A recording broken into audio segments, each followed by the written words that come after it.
ধর্মক্ষেত্রে কুরুক্ষেত্রে সমবেতা যুযুৎসব মামকা পাণ্ডবাশ্চৈব কিমু কুর্বত সঞ্জয়। অনুবাদ। ধৃতরাষ্ট্র জিজ্ঞাসা করলেন, হে সঞ্জয়, ধর্মক্ষেত্রে যুদ্ধ করার মানসে সমবেত হয়ে আমার পুত্র এবং পাণ্ডুর পুত্রেরা তারপর কি করল? তাৎপর্য: ভগবদ্গীতা হচ্ছে বহুজন পঠিত ভগবত তত্ত্ববিজ্ঞান, যার মর্ম গীতা মাহাত্ম্যে বর্ণিত হয়েছে। সেখানে বলা হয়েছে, ভগবদ্গীতা পাঠ করতে হয় ভগবত তত্ত্বদর্শী কৃষ্ণ ভক্তের তত্ত্বাবধানে। ব্যক্তিগত দৃষ্টিভঙ্গির পরিপ্রেক্ষিতে গীতার বিশ্লেষণ করা কখনোই উচিত নয়। গীতার যথাযথ অর্থ উপলব্ধি করার দৃষ্টান্ত ভগবদ্গীতায় আমাদের সামনে তুলে ধরেছে অর্জুনের মাধ্যমে, যিনি স্বয়ং ভগবানের কাছ থেকে সরাসরিভাবে এই গীতার জ্ঞান লাভ করেছিলেন। অর্জুন ঠিক যেভাবে গীতার মর্ম উপলব্ধি করেছিলেন, ঠিক সেই দৃষ্টিভঙ্গি ও মনোবৃত্তি নিয়ে সকলেরই গীতা পাঠ করা উচিত। তাহলে গীতার যথাযথ মর্ম উপলব্ধি করা সম্ভব। সৌভাগ্যবশত যদি কেউ গুরু পরম্পরা সূত্রে ভগবদ্গীতার মন গড়া ব্যাখ্যা ব্যতীত যথাযথ অর্থ উপলব্ধি করতে পারেন, তবে তিনি সমস্ত বৈদিক জ্ঞান এবং পৃথিবীর সব রকমের শাস্ত্র জ্ঞান আয়ত্ত করতে সক্ষম হন। ভগবদ্গীতা পড়ার সময় আমরা দেখি, অন্য সমস্ত শাস্ত্রে যা কিছু আছে তা সবই ভগবদ্গীতায় আছে। উপরন্তু ভগবদ্গীতায় এমন অনেক তত্ত্ব আছে যা আর কোথাও নেই। এটিই হচ্ছে গীতার মাহাত্ম্য, এবং এই জন্যই গীতাকে সর্বশ্রেষ্ঠ শাস্ত্র বলে অভিহিত করা হয়।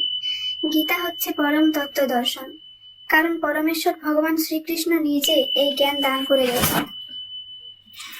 মহাভারতে বর্ণিত ধৃতরাষ্ট্র ও সঞ্জয়ের আলোচনার বিষয়বস্তু হচ্ছে ভগবদ্গীতার মহৎ তত্ত্ব দর্শনের মূল উপাদান।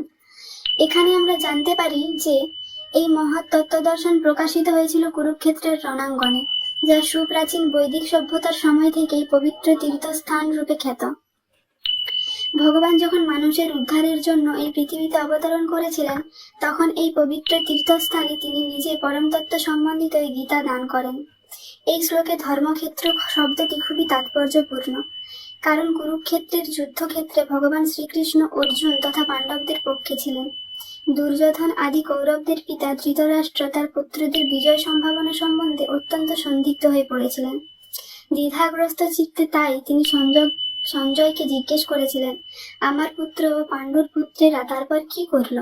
তিনি নিশ্চিত ছিলেন যে তার পুত্র ও পাণ্ডুপুত্রেরা কুরুক্ষেত্রের বিস্তীর্ণ ভূমিতে যুদ্ধ করবার জন্য সমবেত হয়েছিলেন, কিন্তু তবুও তার অনুসন্ধানটি ছিল তাৎপর্যপূর্ণ।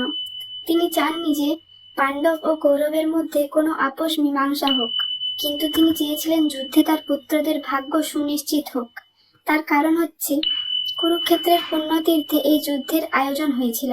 বেদে বলা হয়েছে, কুরুক্ষেত্র হচ্ছে অতি পবিত্র স্থান, যা দেবতারাও পূজা করে থাকেন। তাই ধৃতরাষ্ট্র এই যুদ্ধের ফলাফলের ওপর এই পবিত্র স্থানের প্রভাব সম্বন্ধে শঙ্কাকুল হয়ে পড়েছিলেন। তিনি খুব ভালোভাবে জানতেন যে অর্জুন এবং পাণ্ডুর অন্যান্য পুত্রদের উপর এই পবিত্র স্থানের মঙ্গলময় প্রভাব সঞ্চারিত হবে, কারণ তারা সকলেই ছিলেন অত্যন্ত ধর্মপরায়ণ। সঞ্জয় ছিলেন ব্যাসদেবের শিষ্য, তাই ব্যাসদেবের আশীর্বাদে তিনি দিব্যচক্ষু প্রাপ্ত হন, যার ফলে তিনি ঘরে বসে কুরুক্ষেত্রের সমস্ত ঘটনা দেখতে পাচ্ছিলেন। তাই ধৃতরাষ্ট্র তাকে যুদ্ধক্ষেত্রের পরিস্থিতি সম্পর্কে জিজ্ঞাসা করেন। পাণ্ডবেরা এবং ধৃতরাষ্ট্রের পুত্রেরা ছিলেন একই বংশজাত, কিন্তু ধৃতরাষ্ট্রের মনোভাব এখানে প্রকাশ পেয়েছে। তিনি কেবল তার পুত্রদেরই কৌরব বলে গণ্য করে পাণ্ডুর পুত্রদের বংশগত উত্তরাধিকার থেকে বঞ্চিত করেছেন। এভাবে ভ্রাতুষ্পুত্র বা পাণ্ডুর পুত্রদের সঙ্গে সম্পর্কের মাধ্যমে ধৃতরাষ্ট্রের বিশেষ দৃষ্টিভঙ্গি হৃদয়ঙ্গম করা যায়।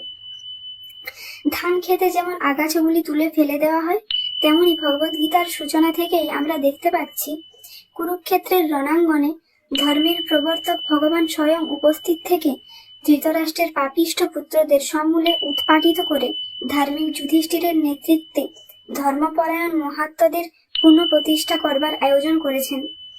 বৈদিক এবং ঐতিহাসিক গুরুত্ব ছাড়াও সমগ্র গীতার তত্ত্বদর্শনের পরিপ্রেক্ষিতে ধর্মক্ষেত্রে ও কুরুক্ষেত্রে এই শব্দ দুটি ব্যবহারের তাৎপর্য বুঝতে পারা যায়।